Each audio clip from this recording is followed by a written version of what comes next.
علينا وجل القبور للمسلمين والمسلمات والمؤمنات اللهم اشرح بالرحمة والمغفرة ويريد علينا النصر والغالب والكرامة والقدر في الدين والآخرة والله يغفر لنا بالرحمن والفاتحة.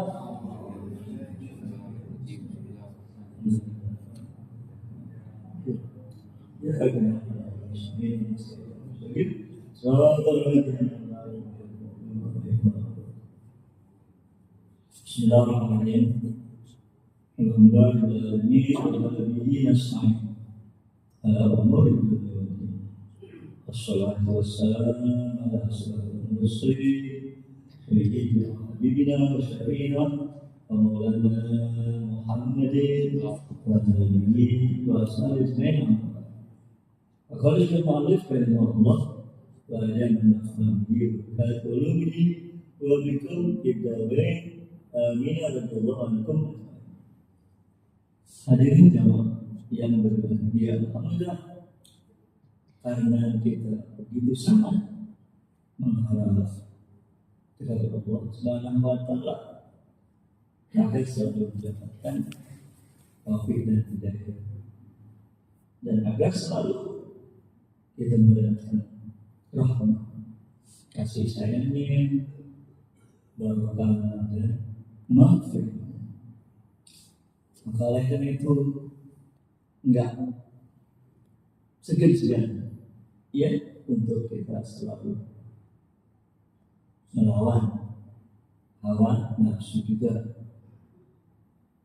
agar bangkit ya untuk mencari ridha Allah Subhanahu wa taala, sehingga Allah ringankan kaki kita untuk melangkah ya, hadir, datang dan kumpul di majelis ini. Insya Allah ya, harapan-harapan kita itu akan diwujudkan oleh Allah Subhanahu wa taala, baik dalam kehidupan dunia ini, apalagi tentunya yang di akhirat nanti.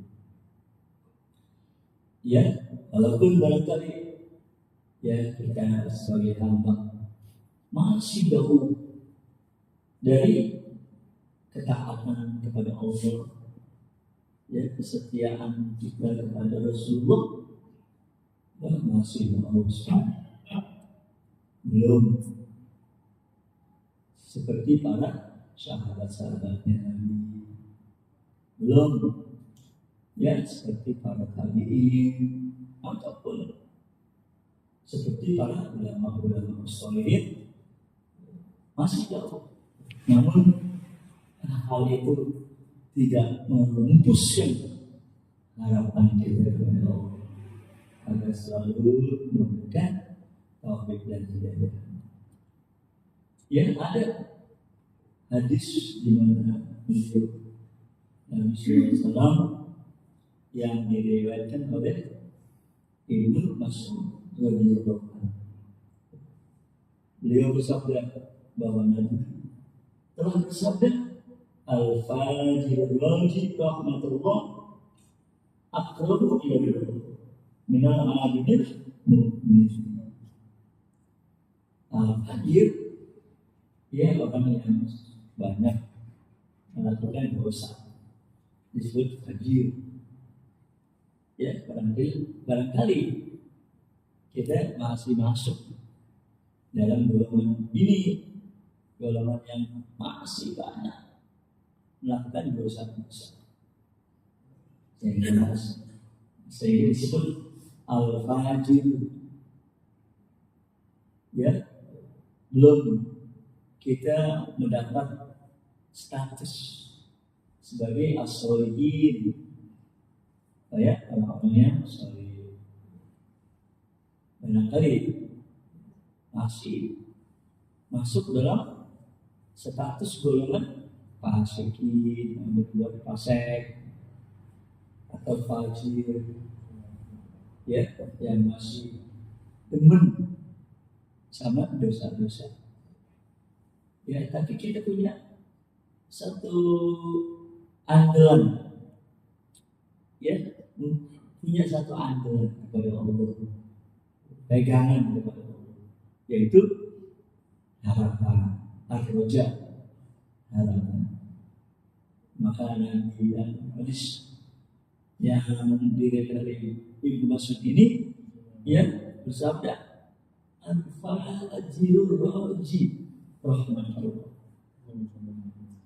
Orang yang banyak dosanya tapi masih ada harapan, masih punya harapan, ya, terhadap rahmatnya Allah. Itu kata Nabi, aqrab ilallah. Orang yang kaya begitu justru lebih dekat sama Allah. Minal abid al-mukbir, dari seorang yang tukang ibadah, orang yang banyak ibadah, cuma nggak punya harapan, atau sudah memutuskan harapan, ya, sudah memutuskan harapan orang, ya, itu yang fajir tadi, yang banyak dosanya tadi, tapi dia punya harapan kepada Allah, lebih dekat kepada Allah. Dan yang bukan ibadah, tapi dia banyak, ya, berputus asa, sering berputus asa, ya, atau malah juga bikin putus asa kepada orang lain. Maka ada, ya, hadis yang lain dari Zaid bin Aslam an Umar an rajulan kana fil umami madhiran. Ada orang dulu, ya, di zaman dahulu, yang hidup fil ibadah.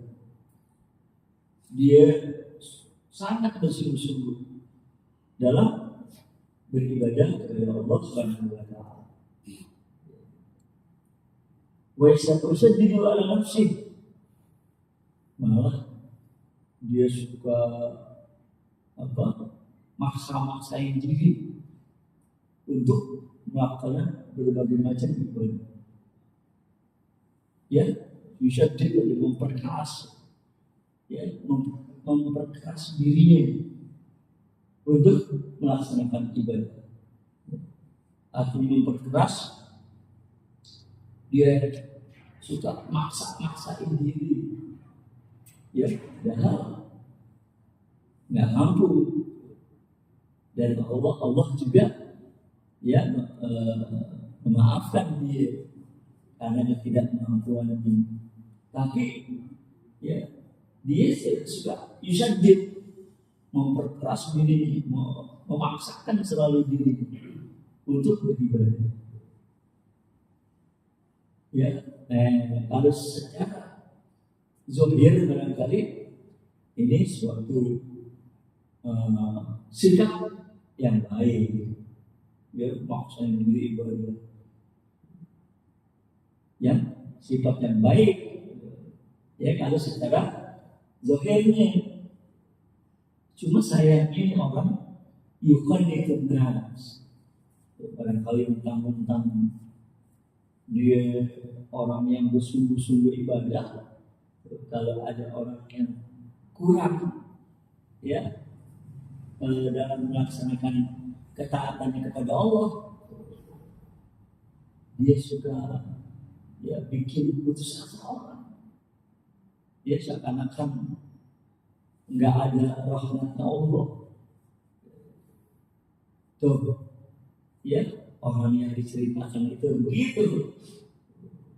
Nah, oleh karena itu, ya, tatkala dia sudah ada di hadapan Tuhan, ya, pakola, ya, lebih malina, ya, karena merasa dirinya begitu sangat rajin dan sungguh-sungguh ibadah, nanya sama Allah, ya Rabbi, hai Tuhan, apa yang Engkau telah sediakan bagiku, ya, karena aku begitu sangat bersungguh-sungguh dalam beribadah kepadamu.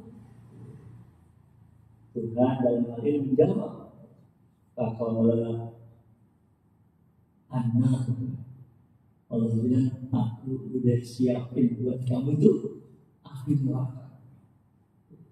Dia juga tahu, ya, jawabannya kepada orang yang lagi merasa bahwa dengan ibadahnya itu, ya, Allah udah menyiapkan bagi dirinya surga, jannatul na'im. Enggak tahu Tuhan, ya, mengatakan bahwa dia disediakan api neraka sama Allah. Ya, maka dia bertanya, ya, fa'ina ibadati, kalau engkau siapkan buat saya api neraka, kalau itu kemana ibadah-ibadah saya, ya, di alam dunia dulu, mana ibadah saya, ya, wajibati sungguh-sungguhnya saya dalam melaksanakan ibadah kepadamu, itu kemana? Kalau memang yang kau siapkan kepada aku justru api neraka, ya. Allah Ta'ala, innaka kunta tuqatil nas min rahmati, ini, ya, tentang bisa saya melaksanakan ibadah kepada Allah. Yes, begitu sangat sungguh-sungguh, cuma ente ada yang aku nggak suka pada Allah, yaitu suka bikin putus asa orang, ya, dari rahmatku. Maka oleh itu, ya, pada hari ini kata Allah, aku putuskan rahmatku dari engkau. Ya, begitulah, ya, sebagaimana hadis yang diriwayatkan oleh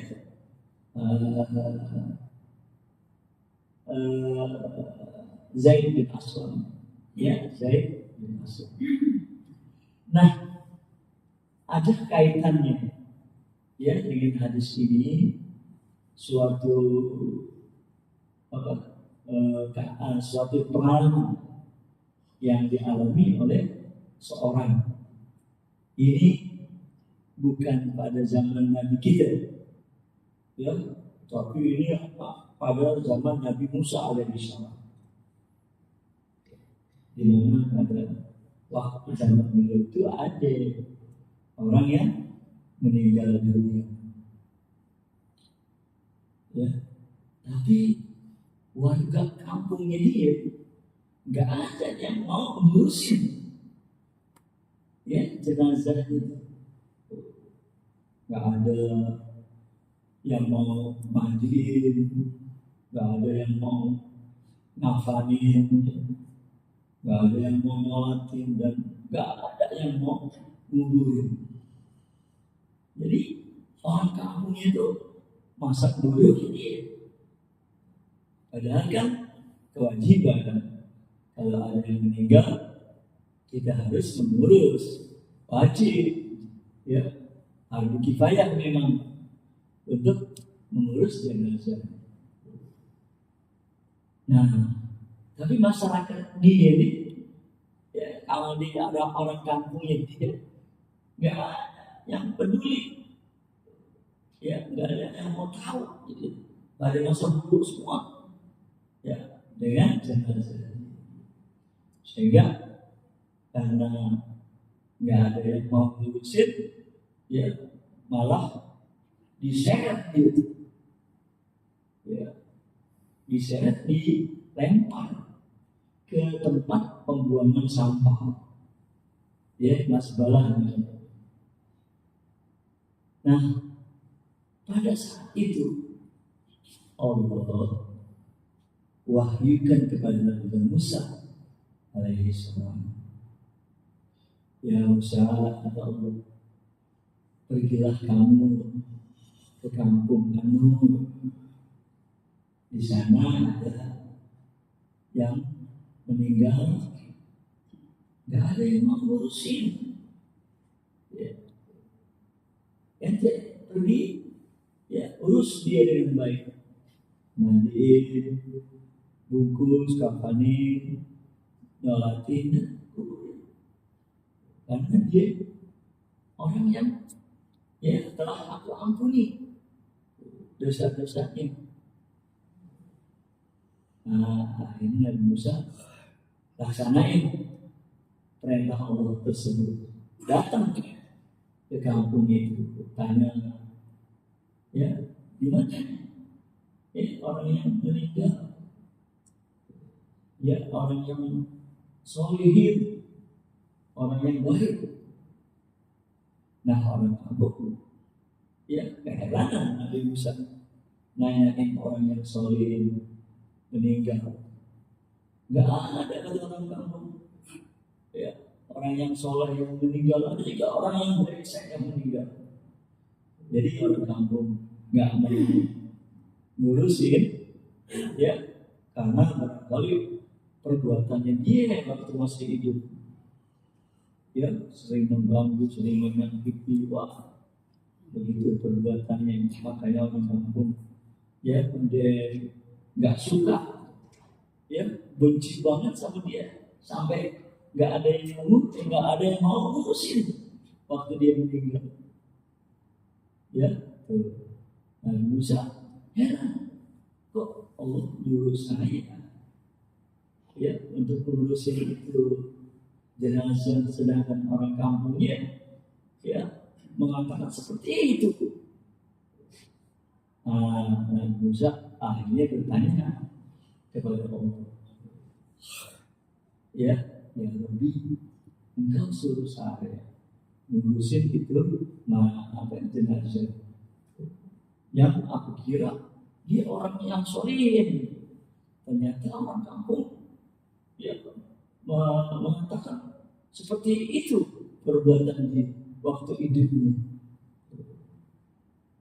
Allah jawab, benar ya Musa, ya orang kampungnya benar menilai dia seperti itu, tapi ya dia itu masih ada punya harapan kepada saya.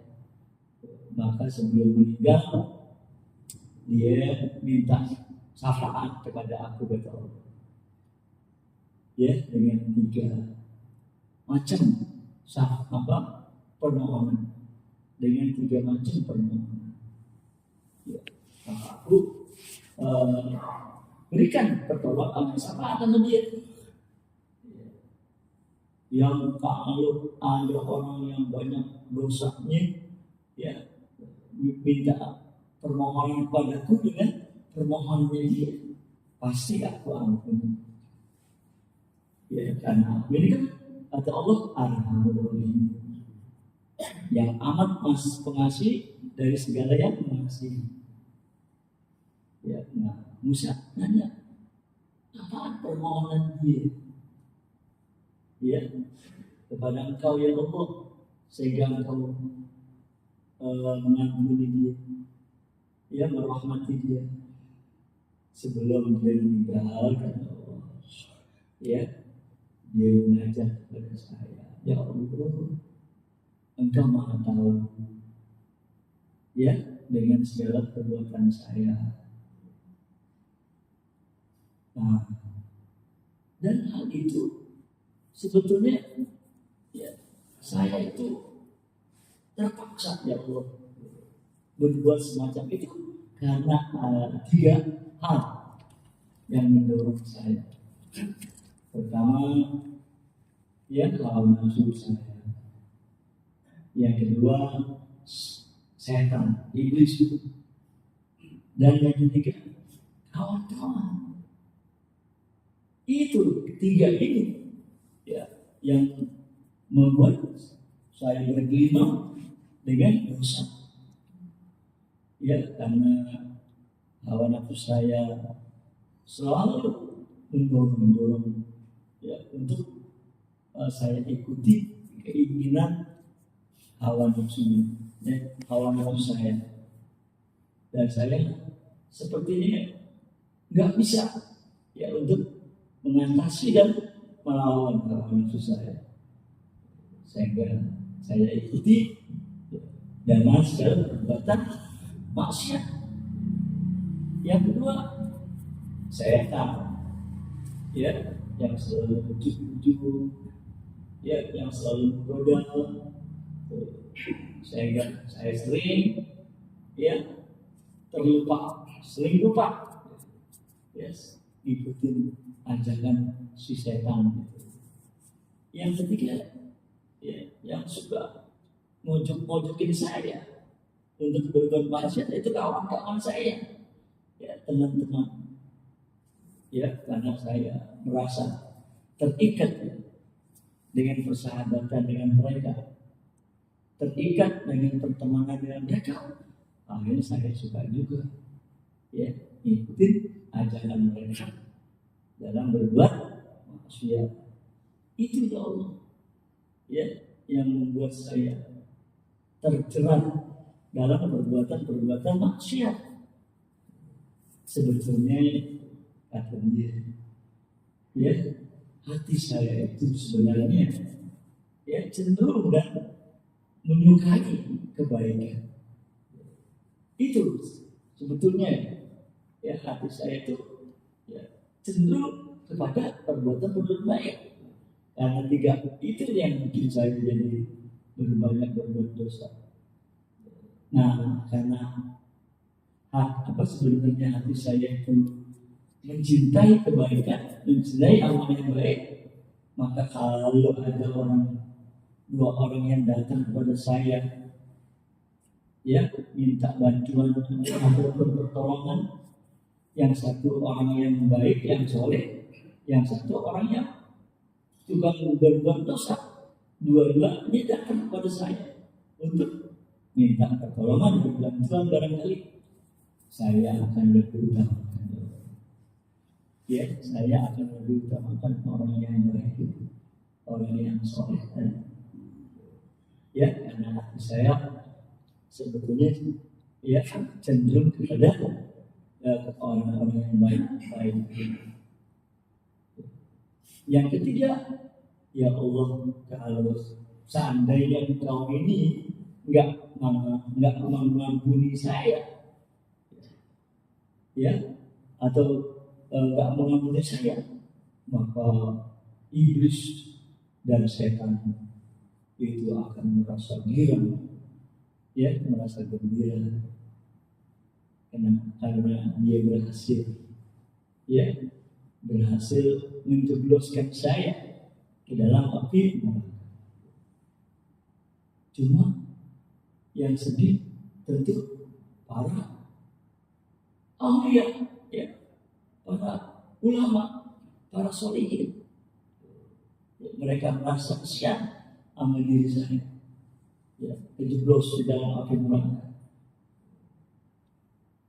Nah, kalau Engkau ampuni ya segala dosa dan kesalahan saya, pasti yang senang, ya yang girang, ya itulah para aulia, para ulama, para sholihin. Dan yang sedih, yang kecewa, saya tahu.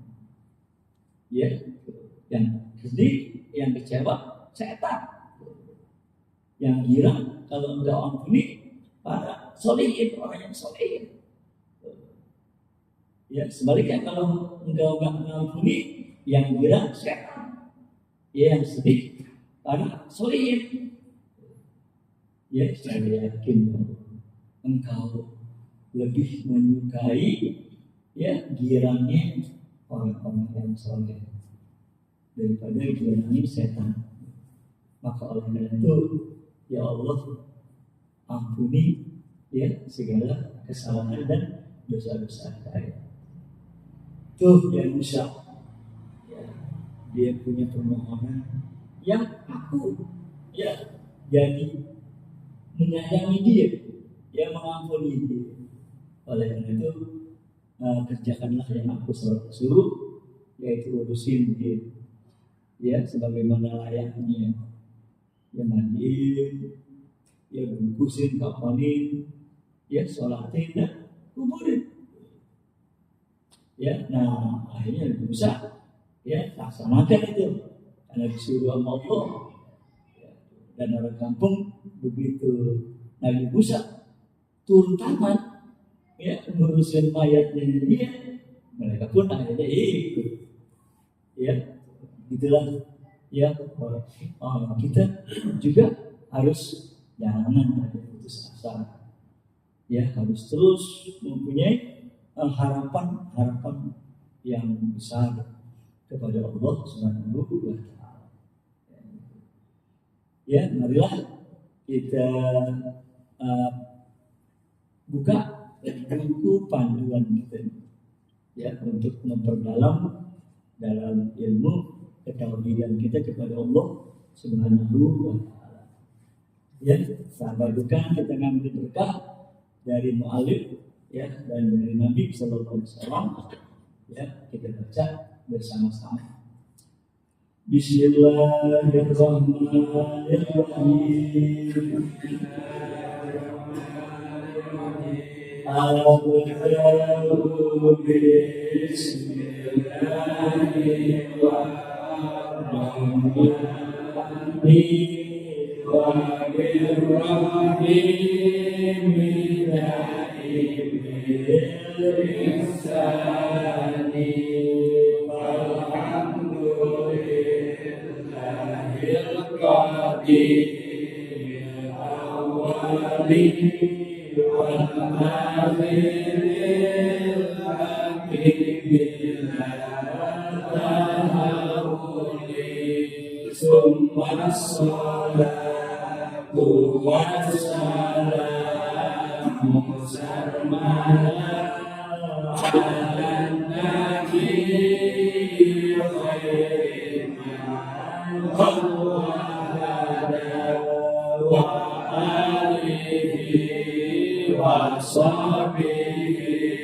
ya, kemarin masih tidak ngomongin atau membicarakan tentang Bismillah. Ya, Nabi pernah bercerita pada para sahabat. waktu beliau di Isra Mi'rajkan oleh Allah Subhanahu wa taala. Ya, di mana waktu Nabi itu Isra Mi'raj diperlihatkan oleh Allah. Ya, surga.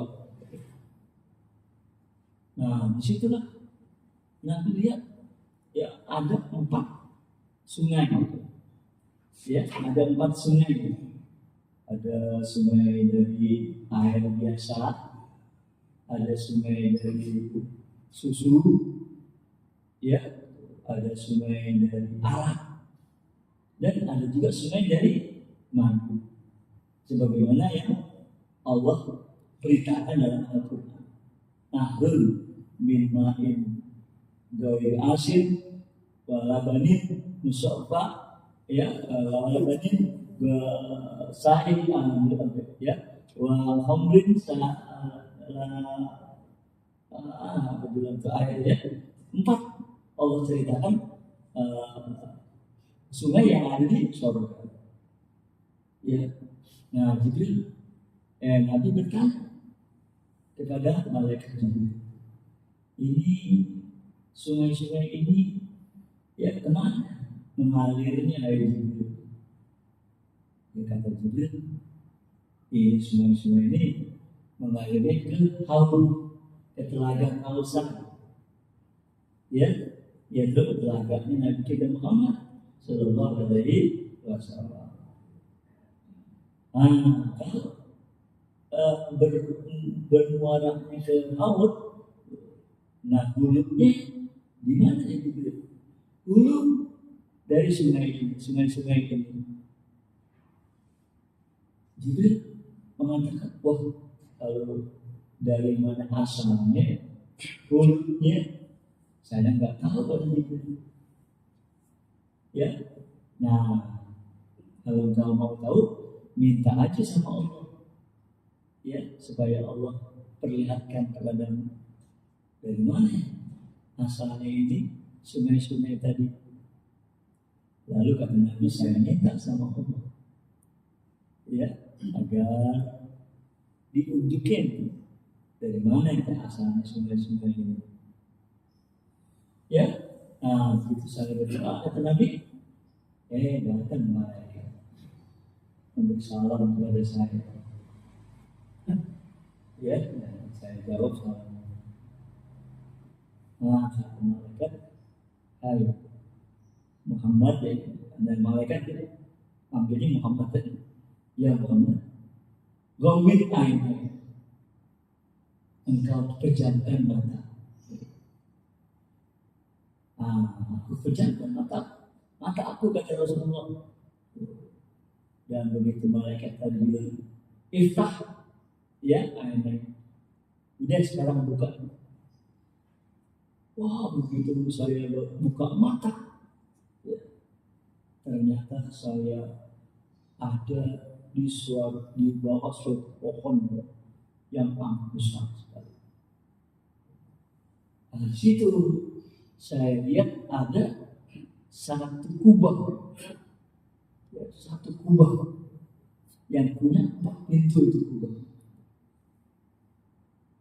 Nah, disitulah baru saya tahu, oh ternyata ya sungai-sungai yang 4 ini dari sini, ya, asalnya dari kubah itu, ya, yang sungai air biasa, ya, sungai susu, sungai arak, sungai madu.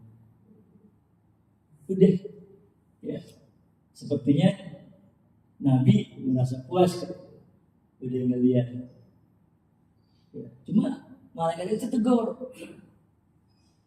ya Muhammad, kenapa ente enggak mau masuk ke kubah itu? Nabi bilang, bagaimana aku bisa masuk ke kubah itu, kan dikunci. Akhirnya malaikat itu bilang, kuncinya ada di tanganmu. Itu, ya, kuncinya ada di tanganmu. ya, yaitu ucapan la ilaha illallah Muhammadur Rasulullah.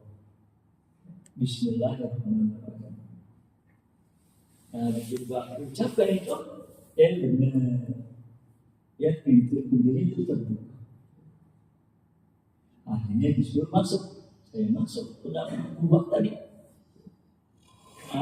Disitulah baru saya lihat bahwa sungai yang air biasa itu, ya, pancarnya, ya,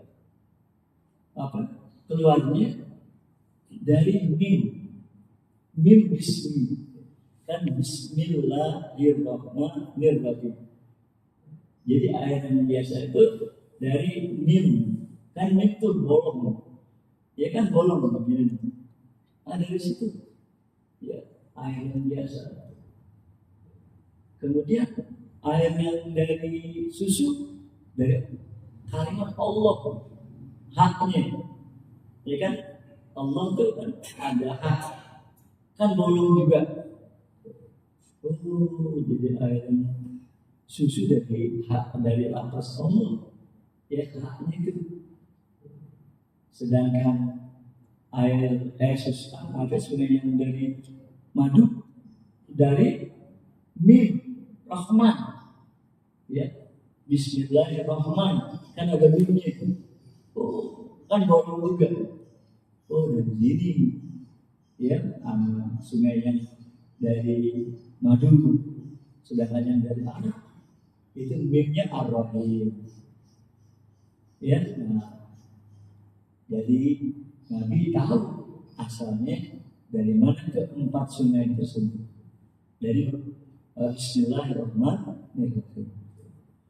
Ya, maka Allah Subhanahu wa taala, ya, firmankan kepada Nabi bahwa siapa yang sering mengucapkan Bismillahirrahmanirrahim, ya, dan dia sangat mencintai kalimat ini, maka saya akan kasih minum dia, ya, saya akan kasih minum dia dari keempat sungai ini, ya, bagi yang menyukai, mencintai kalimat Bismillahirrahmanirrahim, sehingga sering dia mengucapkannya dalam segala perbuatan, mau ngapain aja, ya, selalu mengucapkan Bismillahirrahmanirrahim. Nah, ada, ya, pengalaman yang dialami oleh seorang perempuan, ya, seorang istri yang salehah, ya. Dalam satu kitab ada diceritakan, ada kitab yang pernah dibawa, ya, Tuhfatul Mardiyah, itu kita letak Tuhfatul Mardiyah. Nah, di situ tuh diceritakan pengalaman seorang perempuan yang mempunyai suami, tapi suaminya, ya, nggak benar. Karena perempuan ini asal mau ngapain aja dia nggak lupa mengucapkan Bismillahirrahmanirrahim. Suaminya bukannya senang, ya, dengan istrinya seperti itu, malah dia nggak suka, ya, membenci, ya, perbuatan si istri. Apa Bismillah, apa Bismillah, ya. Nah, akhirnya suaminya, ya, ada merencanakan sesuatu yang ingin istrinya itu kecewa, ya. Lalu si suami ini pada suatu hari ngasih kepada istrinya kayak dompet, nih, engkau pegang, isinya, ya, adalah barang-barang yang berharga, engkau simpan dengan baik, ya. Itu Ya si istri terima, ya dompetnya itu. Lalu pergi untuk menyimpan dompet tersebut. Diintipin sama suaminya. Gimana itu? Dia naruh itu dompet. Ya setelah dia tahu ya udah.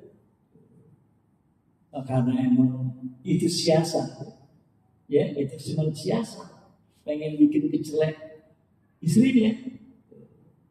Maka pada suatu hari, ya di mana istrinya lagi melek gitu ya, diambil tuh dompet sama suami tanpa sepengetahuan istri, karena dia udah tahu tempat penyimpanan, dan dompet itu akhirnya dicemplungin ke sumur yang ada di rumahnya.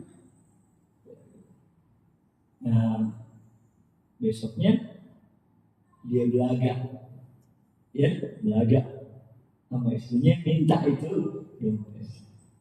Ya, mana tuh dompet yang kemarin aku kasih gitu, disuruh simpen. Oh ada katanya, coba deh, ya ambil, ya saya perlu. Nah, si istri ini ya kan nggak tahu perbuatan suaminya yang udah ngambil itu dompet yang malah diceburin di sumur. Jalan si istri, ya ke tempat dia nyimpen itu dompet. Ya, nah seperti sebagaimana dia biasa kalau ngapa-ngapain itu nggak lupa baca Bismillahirrahmanirrahim. Makanya kalau mau buka itu tempat penyimpanan tadi, ya dia baca tuh, ya kebiasaannya Bismillahirrahmanirrahim. Nah pada saat itu Allah suruh malaikat Jibril agar turun, ya ambil itu dompet, balikin lagi ke tempat. Ya malaikat Jibril laksanain perintah Allah, dompet itu akhirnya dikembalikan ke tempatnya oleh malaikat Jibril. Ya. Nah, akhirnya diambil oleh si istri, dibawa lalu diserahin kepada suami. Suaminya kaget, kan dia udah ceburin, kok ada? Nah, disitulah akhirnya dia menyadari, sadar, ya bahwa apa yang dilakukan istrinya, dia selalu nggak pernah melupain, ya berbuat mau ngapain aja selalu mengucapin Bismillahirrahmanirrahim. Ya, begitulah yang diceritakan oleh seorang ulama dalam kitab At-Tuhfatul Mariyah itu. Ya, maka oleh itu ya bagi kita ya jangan suka meremehkan, yang suka melalaikan, mau apa aja awalilah dengan mengucapkan Bismillahirrahmanirrahim. Gitu ya, semoga Allah berikan rahmat, taufik dan hidayah kepada kita, amin ya rabbal alamin. Al-Fatihah. Bismillahirrahmanirrahim. Alhamdulillahirabbil alamin. Maliki yaumiddin. Iyyaka na'budu wa iyyaka nasta'in. Ihdinas siratal mustaqim. Siratal ladzina an'amta 'alaihim ghairil maghdubi 'alaihim waladdallin.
Ya Rasulullah.